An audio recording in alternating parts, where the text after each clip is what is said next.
por dejarnos grabar su clase y por acceder a venir este día fuera de horario para hacer esta sesión.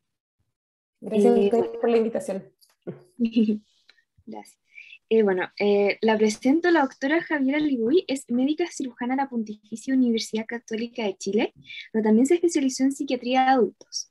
Con interés en áreas como trastornos psicóticos, trastorno del ánimo, terapias de neuromodulación e investigación y docencia, la doctora Ligui se desempeña actualmente en Red Salud UC Christus, así como en el Hospital Doctora Eloísa Díaz de la Florida, donde es jefa de la unidad de psiquiatría de enlace y jefa de la unidad de terapia electroconvulsiva. Y ahora la dejamos con su charla Reacción vivencial versus trastorno depresivo mayor. Así que eso la dejo, doctora, para que parta su exposición. Súper, gracias Magdalena. Voy a compartir acá la pantalla. Tun, tun, tun, tun, tun.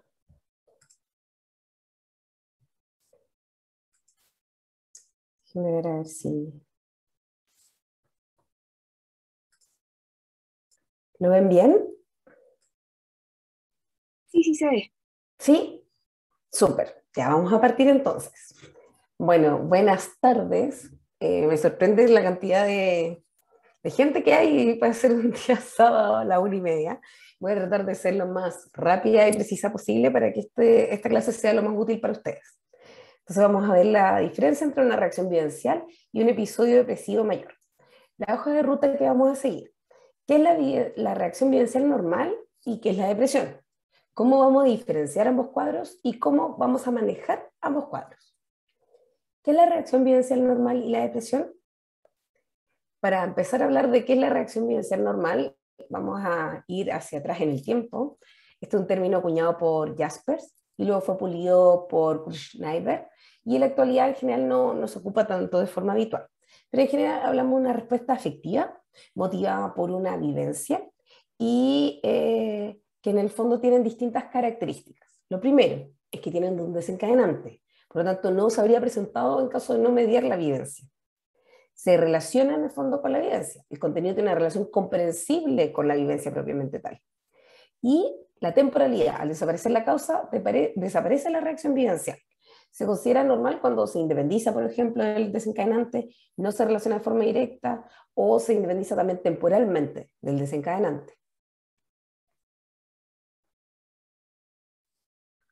Cuando hablamos de reacción vivencial anormal, ahí ya Kurt Schneider empezó a pulir estos términos y el autor empieza a comentar que las reacciones vivenciales anormales se diferencian en cuanto a la intensidad, o sea, son demasiado intensas, la inadecuación al fondo, no son adecuadas o no son concordantes con el motivo de los cuales desencadenó, la normalidad de su duración y por el comportamiento normal y de la persona que la desarrolla. Obviamente, cuando hablamos entre reacción vivencial normal y anormal, hay una transición, ¿cierto? Porque generalmente depende mucho del observador y de la valorización que yo le doy a la causa que la produce. Por ejemplo, si alguien pierde, no sé, una carta Magic, no sé, voy a ponerlo por el estilo, y yo no tengo idea qué son esas cartas o no me importa qué son esas cartas, evidentemente no voy a comprender que la otra persona se sienta tan angustiada, triste, preocupada por esto. Sin embargo, si yo soy coleccionista de cartas Magic o juego cartas Magic, evidentemente voy a encontrar más comprensible esta vivencia propiamente tal. Y esto nos servía en ese tiempo, en los años 80, para diferenciar como de desarrollos vivenciales como reactivos versus otros que son como desde la personalidad, o sea, uno que reacciona al ambiente y otro como más biológico, entre comillas. Ya estamos hablando de términos más históricos. Ahora, ¿qué es la depresión? La depresión es un trastorno del ánimo que causa un sentimiento de tristeza constante y una pérdida de interés para realizar diferentes actividades. En cuanto a los criterios del DSM-5, le hice como un breve resumen acá, donde tenemos que tener 5 o más de los siguientes síntomas durante las últimas 2 semanas y al menos uno de ellos tiene que ser del dominio afectivo, o sea, un ánimo depresivo y o anedonia. Además, podemos tener otros síntomas. Del dominio neurovegetativo podemos tener una pérdida o aumento del peso, insomnio o hipersomnia, agitación o inhibición psicomotora, fatiga o pérdida de energía. Y en cuanto al dominio cognitivo, sentimientos de culpa, problemas de concentración o pensamientos recurrentes de morir, no miedo a morir en el fondo, querer morir, ideación suicida, intento suicida o planes suicidas. Todos estos como no pueden ser atribuibles a ninguna sustancia en el fondo o a ninguna condición médica, y los síntomas deben causar un estrés significativo, alteración en el funcionamiento, para que se considere una patología propiamente tal. Entonces, parece que se traslapan algunas cosas entre una reacción vivencial y un trastorno depresivo mayor. Por lo tanto, ¿cómo puedo diferenciarlo? Yo acá les puse unas diferencias clínicas que considero que son importantes que ustedes manejen y lo dividí por distintos dominios que pueden ser afectados. De esta forma uno se puede ordenar un poco en la evaluación clínica, ¿ya? En cuanto al dominio afectivo, en una reacción vivencial puedo tener tristeza y angustia, y en el trastorno depresivo mayor hay tristeza, pero también hay anedonia, la incapacidad de sentir placer por cosas que en general me generan placer. Ya no es como que a todo el mundo le genera placer, sino que a mí antes me generaban placer, ¿ya? En cuanto a la parte cognitiva, en una reacción vivencial, el pensamiento está centrado en el acontecimiento, con ideas sobrevaloradas, con algunas preocupaciones, ¿ya? Por lo tanto, por ejemplo, a mí me acaban de diagnosticar que tengo cáncer de mama. Yo estoy muy angustiada, pues estoy muy preocupada en relación a lo que se viene. No sé la severidad del cuadro, no sé qué es lo que va a venir, no sé si voy a poder ser tratado o no, no sé si me voy a morir de esto o no. Entonces yo me siento triste, a ratos preocupada, angustiada, pienso sobre esto, me preocupo sobre esto. Pero en un trastorno depresivo mayor aparecen otro tipo de ideas, las ideas de culpa, en el fondo que yo tengo culpa o por algo me está pasando esto a mí, minusvalía, yo no soy capaz de hacer las cosas, desesperanza, no se viene nada positivo para adelante, ideación suicida, en una reacción vivencial normal no debiésemos tener ideación suicida, y problemas de concentración o de memoria, ¿ya? Eso también no debiese ser presentado en una reacción vivencial normal. En la parte neurovegetativa o conductual, podemos tener en la reacción vivencial normal un leve aislamiento social, pero no más que eso, generalmente no está mayormente afectada. En cambio, en un trastorno depresivo mayor podemos tener alergia, que es pérdida de energía, enlentecimiento psicomotor, aislamiento social, alteración del sueño, del apetito, alteración del deseo sexual. Entonces, se dan cuenta en cuanto como a la magnitud sintomática es muy distinta. En el trastorno depresivo mayor tampoco tengo que tener un desencadenante claro, y recordemos, la severidad sintomática se puede dar incluso por suicidalidad o también por ideas psicóticas. En el fondo puedo tener como ideas de culpa que sean unas ideas delirantes, en el fondo, que no tengan que ver con la realidad y que sean apodípticas, que no resistan en el fondo ninguna evidencia, ¿ya? Entonces estamos hablando de que tanto como en tipos de síntomas como en severidad sintomática son distintos cuadros. ¿Y por qué es importante que ustedes sepan que son distintos cuadros? Porque los vamos a manejar de forma distinta. Si yo tengo una reacción vivencial normal, lo que voy a necesitar probablemente son intervenciones de apoyo. Quizás, no sé, sigamos, yo tengo cáncer de mama, viene la psicóloga del equipo de oncología y me explica, en el fondo, qué es lo que vamos a hacer, para dónde va la micro. En el fondo, educar al paciente en relación a su patología, por ejemplo. Activar las redes de apoyo, hablo con mi familia cercana, hablar con amigos, que en el fondo ellos se movilicen en el post de psicoeducar también con los síntomas de alarma. O sea, ¿qué es normal? Lo que les dije recién, ¿qué no es normal? Ya no estoy durmiendo bien, no estoy comiendo bien, no me estoy concentrando, estoy desesperanzada, estoy pensando cosas marcadamente negativas, no estoy pudiendo funcionar en mi vida normal, no me estoy levantando de la cama, etcétera. Entonces, esas cosas uno dice, ya, tener un día malo, todos hemos tenido días malos, ¿cierto? Pero el hecho de que estos síntomas sean tan marcados que nos impidan funcionar, no sea un día malo, sino que tengamos semanas malas, ya nos prende como unos red flags que tenemos que poner atención. Y en cuanto al manejo del episodio depresivo mayor, bueno, lo primero es psicoeducar, que es una enfermedad que tiene un tratamiento que se puede manejar, contención emocional, cuando estamos acá para ayudarte, el estudio médico de causas secundarias, nunca olvidar eso. Es fundamental que los pacientes que tengan un episodio depresivo mayor al menos le tomen una función tiroidea, es como el DESD. Si tienen alguna dieta especial también, niveles de B12.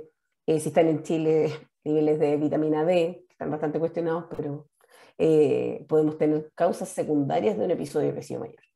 Y en cuanto al tratamiento propiamente tal, la parte de la psicoeducación y el estudio, está la psicoterapia, de que tiene mejor nivel de evidencias, la psicoterapia cognitivo-conductual, la farmacoterapia que para episodios depresivos moderados o severos se recomienda el uso de antidepresivos como primera línea de tratamiento y otras intervenciones que pudiesen ser necesarias dependiendo de la intensidad sintomática, ¿cierto? Si tenemos un paciente grave, catatónico, que no esté comiendo, que esté psicótico, que esté suicida, por ejemplo, aparecen otras alternativas terapéuticas como es la terapia electroconvulsiva. Evidentemente, en un manejo de una reacción bilateral normal no aparece nada de esto. Y el manejo de una reacción bilateral normal es parte del manejo médico de todos nosotros. No es necesario en el fondo llamar a un psiquiatra si es que tú le diste una mala noticia a un paciente y está triste. Como probablemente lo que más necesita el paciente es que su médico tratante, no un médico externo, le explique qué es lo que está pasando, lo contenga, lo psicoeduque y active las redes de apoyo. A modo de conclusión, entonces, hay una dificultad para diferenciar ambos cuadros. Si se encuentran algunos síntomas, sobre todo los anímicos y ansiosos, se pueden traslapar, pero hay un perfil temporal distinto. En el fondo, en la reacción vivencial requiere de que haya un evento vital que explique este cuadro, que se relacione en cuanto a contenido y que en el fondo, si saco el cuadro, ya no voy a tener esto, pero en el episodio depresivo puede ser, entre comillas, con o sin desencadenante. Puede que me haya pasado una serie de cosas malas, pero el episodio depresivo se hace independiente de los estresores. ¿Por qué es importante que ustedes sepan diferenciar ambos cuadros? Porque tienen implicancias distintas. En el fondo, el hecho de tener una reacción vivencial normal implica que somos seres humanos y nos pasan cosas. Se tratan distinto. En el fondo, tenemos que tener un tratamiento activo con el fin de mejorar el pronóstico. Y bueno, como les puse ahí al final, los pronósticos son distintos. Una reacción vivencial normal no quiere decir que necesariamente vayamos a ir a tener un episodio depresivo o un trastorno de ansiedad. Sin embargo, hace que tengamos que ponerle mucho más ojo a este paciente para ver cómo va evolucionando. Eso es todo, chicos. Ahí les dejé un poco de bibliografía y espero que les haya servido esta intensa clase, intensa y corta clase. Muchas gracias, doctora, por la clase. Fue muy, fue intensa, pero en un buen sentido. O sea, yo creo que aprendimos mucho de la forma más entretenida posible. Así que, Gracias, linda, qué amorosa. no, sí, sí es cierto. Eh, bueno, ahora los invitamos a dejar preguntas si es que las tienen en pregunta y respuesta. Y mientras tanto, partamos con la primera que nos mandaron por interno, que es: ¿cómo diferenciar un trastorno depresivo que se esté instalando, o sea, menos de 2 semanas, Uh -huh. versus una reacción vivencial? Me imagino que síntomas del dominio cognitivo pueden aparecer tardíamente. Efectivamente, los síntomas de los dominios cognitivos pueden aparecer más tardíamente, pero algo súper importante que ocurre en casi todos los trastornos del ánimo, por no decir todos, son las alteraciones de los ritmos biológicos. Alteración del sueño, de tu apetito. No dormir un día mal, sino dormir un par de días mal, 3 días mal, tener insomnio, hipersomnia, hiperfagia o anorexia, es como un red flag para estar pensando que estamos partiendo de un episodio anímico. Y eso no debiese ocurrir en una reacción vivencial normal. Ya, muchas gracias. Bueno, ahora sigamos con Omaira, que acaba de levantar la mano. Omaira, vamos a activar tu micrófono para que puedas hacer tu pregunta en voz alta. ¿Me escucho? Sí, te Sí, escucho. súper. Primero, muchas gracias por la charla, estuvo increíble. Mi pregunta es cuando ya se está detectada la depresión y viene el momento de tratamiento.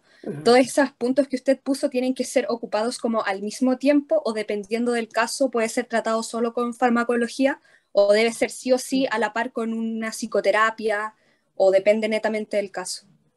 Ya, técnicamente, la psicoterapia es como el DESTE, ¿ya? Eso sale en todas las guías clínicas, sin embargo, es evidente que nosotros tenemos que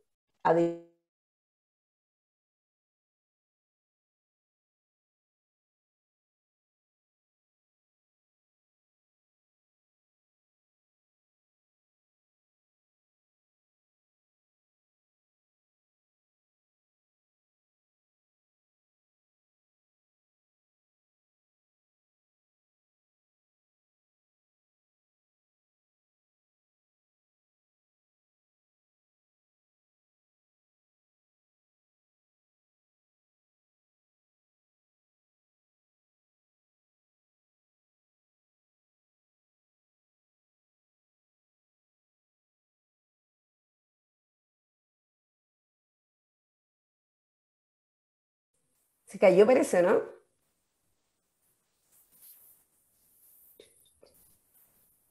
¿Magda?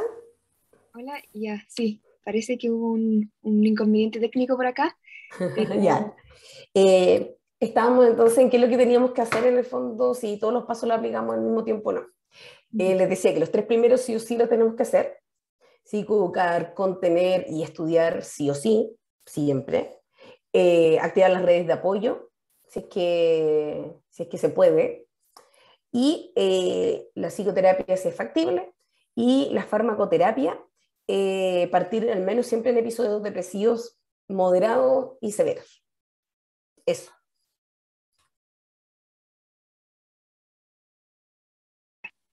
eh, ¿se escucha? Me dice que está inestable. Bueno, ahora sigamos con Benjamín Gutiérrez. No sé si pueden activarle su micrófono.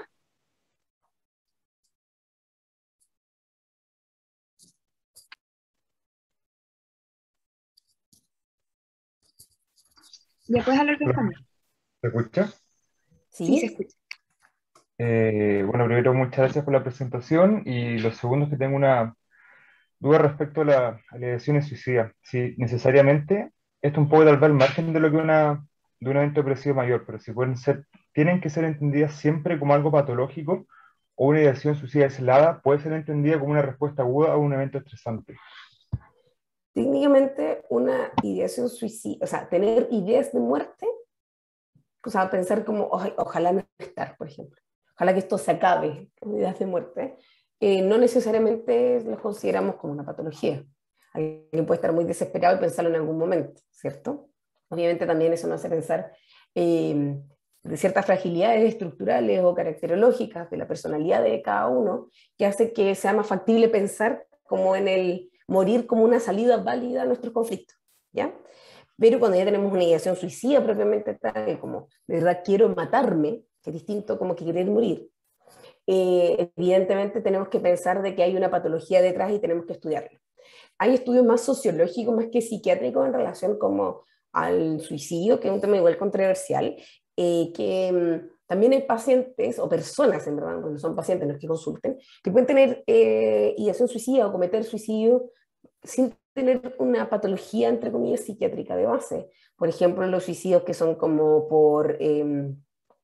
de activistas, por ejemplo, como suicidarse para demostrarle al mundo tal cosa, como de activistas políticos, medioambientales, etcétera. Pero sí es un fenómeno más sociológico que yo creo que escapa un poco de la acción clínica que uno puede hacer como médico, ¿ya? Pero sí, ideas de muerte, para que se queden en globo, ideas de muerte, sí, hay gente que desesperada puede decir y pensar muchas cosas, pero ideación suicida tenemos que entonces ir a evaluar, no necesariamente un trastorno del ánimo, también puede ser un trastorno de personalidad, puede ser un trastorno psicótico, un trastorno por uso de sustancia, en el fondo estaba curado, ojalá, y pensé ese tipo de cosas, ¿ya? Pero nos tiene que hacer indagar más, siempre, sí o sí. Gracias. ¿De qué? Muchas gracias, doctora. La siguiente pregunta es, en pacientes con enfermedad médica, ¿cuán seguro es dejar benzodiazepinas ante un trastorno depresivo con síntomas ansiosos? Ya, eso es una gran pregunta. Creo que la semana pasada tuvieron la presentación con el doctor Toro, ¿cierto? Sí, creo. Ujú. A ver, tiene sus... las benzodiazepinas son fármacos útiles, pero que tenemos que ocuparlo con mucho cuidado, ¿ya? ¿Por qué? Porque hay un dicho que no, o sea, no metan lo que no pueden sacar en la vida. Si ustedes van a poner benzodiazepinas, tengan seguro que van a poder sacarlas. Si tienen dudas respecto a eso, entonces no lo hagan. ¿Por qué? Porque después va a tener un paciente usuario crónico de benzodiazepinas con más riesgo de caída, más riesgo de demencia, que va a estar en APS y va a comprar el fármaco en la feria. No, no hagan eso. Entonces, primero, evidentemente tenemos que pensar si por la enfermedad médica es seguro no ocupar las benzodiazepinas. Si tenemos una depresión respiratoria, evidentemente no es bueno ocupar benzodiazepinas. Si tenemos alto riesgo de caída, alto riesgo de aspiración, tampoco es buena idea ocupar benzodiazepinas, ¿ya?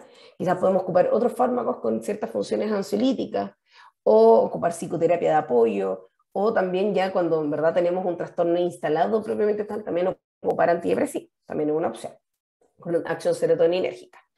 Si es que no tienes ninguna contraindicación médica para hacerlo, psicoeducar al paciente para decirle que lo vas a ocupar por corto periodo. Vamos a ocupar este fármaco durante una semana para que usted duerma bien y esté más tranquila mientras los otros fármacos actúan o mientras hace la psicoterapia, ¿ya?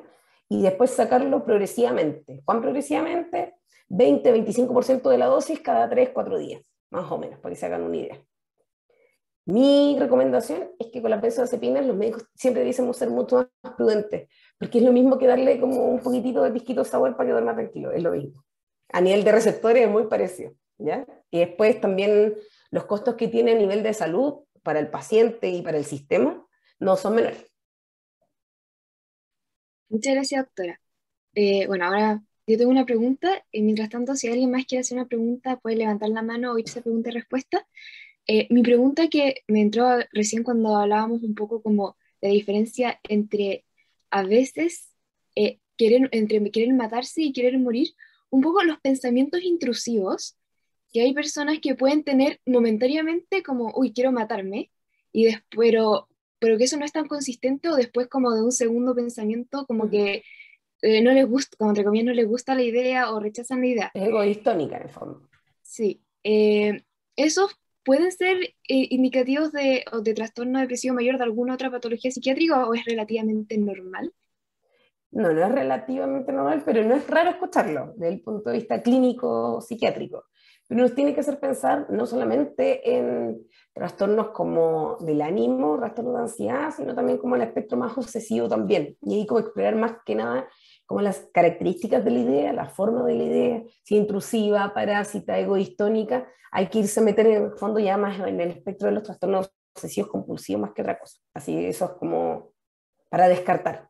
Evidentemente muchas personas pueden tener ideas de muerte, insisto, pero es muy distinto tener ideas de matarse y cuando tienes ideas egodistónicas de matarte, aún más raro. Ya, muchas gracias. Bueno, si no hay más preguntas, ahora si alguien quiere levantar la mano para hacer una última pregunta, bienvenido, y si no, vamos a ir al cierre de la jornada del día de hoy y darle un minuto a la doctora para que diga algunas palabras de cierre, algunas conclusiones, lo que usted quiera. No, primero que todo agradecerles la invitación, agradecerles también que lo hayan podido cambiar porque estaba muy resfriada la semana pasada, así que no podía ni hablar. Y les agradezco también su asistencia un día sábado a la hora del almuerzo, se lo encuentro notable. Eso por un lado. Por otro lado, quiero que que lo que se queden como de esta clase es como las personas que les dan malas noticias van a tener reacciones emocionales. Y eso es normal. Somos seres humanos, nos pasan cosas. Si me dicen algo malo, voy a sentir algo malo. El punto es cuando ya se alteran mis ritmos biológicos o tengo cogniciones que escapan un poco de solamente de mi evidencia, ponerle ojo porque estamos quizá en presencia de otro cuadro. Eso es lo que quiero que se quede. ¿Ya? Muchas gracias, doctora, una vez más por todo su tiempo, por recalendarizar la reunión. Y eso, si nadie más tiene nada que decir, vamos a concluir esta jornada. Muchas gracias a todos los asistentes, panelistas y participantes. Y nos estaremos viendo el próximo sábado. Así que eso. Magdalena. Gracias, Preguntas gracias a de todos los Cristal. chicos. Que estén bien. Chao. Chao.